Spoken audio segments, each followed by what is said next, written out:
unknown creatures could live. Hundreds of thousands. So, Kaylee, name every mythological creature you can think of. Ready, set, go. Okay.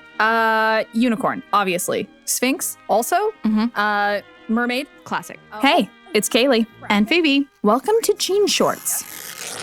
In today's bite-sized science minisode, I decided to quiz our esteemed host on her knowledge of the fantastic and fictional. Oh, all-time favorite, house hippos. That's, deeply Canadian. Werewolves. A centaur. Obviously. Centaurs, And funny enough, there is one that you missed that I would like to talk about today. Is that so? And it's an important one because it's a story of how a tall tale with a dash of truth has potentially helped save millions of lives. All right. Don't leave me hanging. Let's dive in. Fire away. Somewhere in old Wyoming. Our story begins in the 1930s in Douglas, Wyoming. It's the middle of the Great Depression, and two young teenage hunters enter the town's local hotel. They don't have a coin to trade with the hotel keeper. Instead, they have a much larger prize. The two of them reveal a peculiar wall mount to the keeper to adorn the walls with in his hotel. It's the head of a snowy white jackrabbit with tall but delicate antlers protruding from its forehead, better known as A jackalope.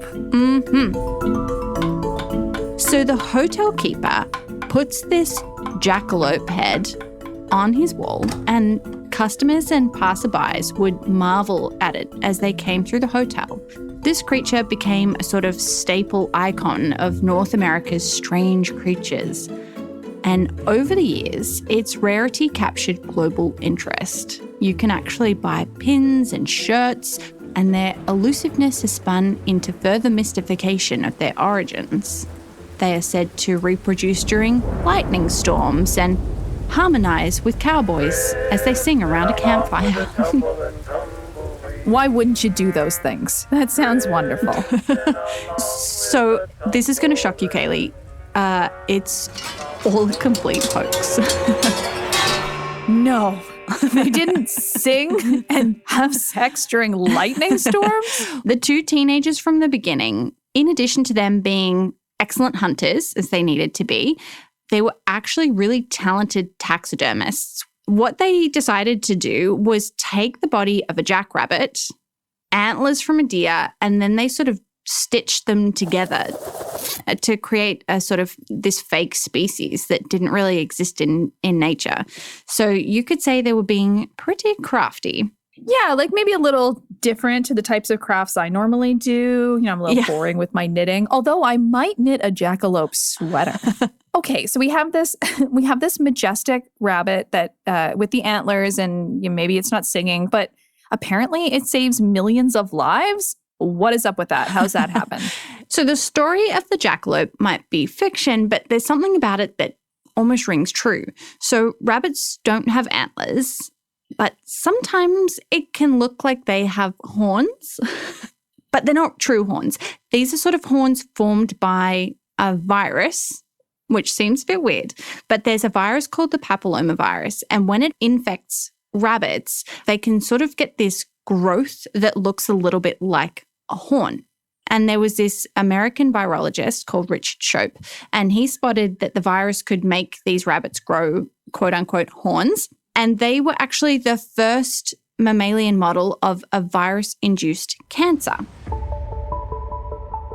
So the virus in the rabbit creates a cancer, and it's the cancer that produced these sort of horn-like growths, which are sort of made out of the same material as your hair and your fingernails, the keratin. So they get these sort of fibrous growths.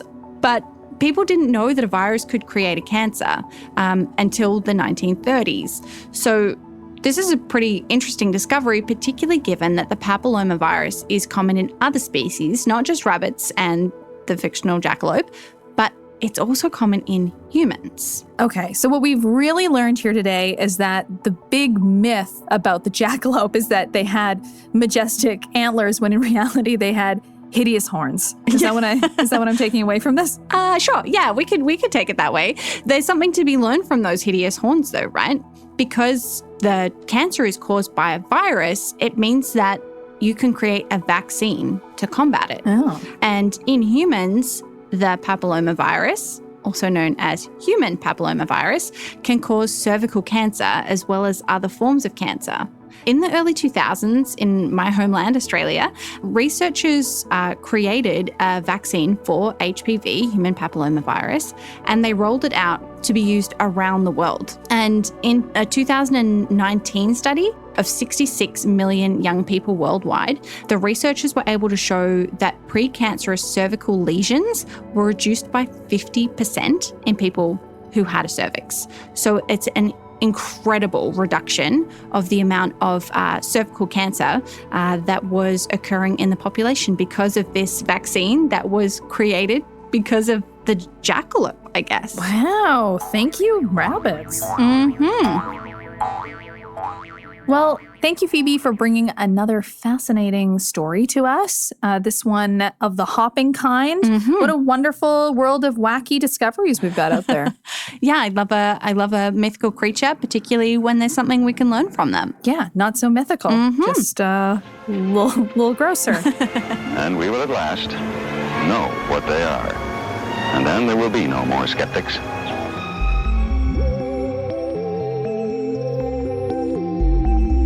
Thanks for listening, everyone. We hope you enjoyed another episode of our Gene Shorts. If hearing about odd stories on rare animals and how their ailments can lead to some incredible discoveries is up your alley, might I suggest that you check out our Season 1 episode, Heroic Mutations, where we dive into some of the sometimes incredible advantages of mutations.